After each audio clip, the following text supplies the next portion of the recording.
All right, here we are, guys. We're going to play this second hole. I'm going to play it very similar to the first time, and I'm just going to kind of do just a small revision on what you guys saw from me last time. I'm going to change my angle that I'm pulling at on the rings just slightly, and aside from that, I think it was somewhere in the neighborhood of point at the hole and plus 40%, more or less, is pretty spot on for the most part. So here you can see, you know, as I mentioned, I'm going to just kind of leave the ball guide just a little bit short. I know it's going to run out. And here you can see my winds here. And you can see that I'm just rotating that wind slightly just to be offset. And we're going to go somewhere in the neighborhood. So that's 10 rings. We need to go another 6.5 somewhere in here. So somewhere in here. Let's just take a look here. Perfect ball. It might be beneficial to rotate the screen the other direction. But here you can see that it's rolling out.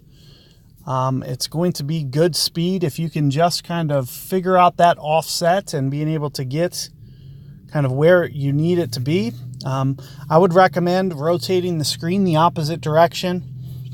I didn't realize that it was quite, because the last time I played it, it really wasn't that many rings and it was a little bit easier to control. This wind was a little bit higher, and the more rings that you go, the more that it goes up that curvy bunker. And you can see that that overplay that I'm doing, you know, really gets a little bit complicated. So if you turn the way that my opponent does, especially if you're going to use wind 5 balls or wind 4 balls, you know, this should really help you with control. But I think, you know, overall, you know, I'm just trying to get a starting point. So it's only Monday. So what I usually try to do is try to get just an estimate and try to figure out what I want to do with my rings. So you can see that I'm just trying to essentially master how to get the shot to play out, and then I can switch to the higher up balls, you know, either tonight or tomorrow, and start getting a little bit more dialed in on these. So that's pretty much the method that I use.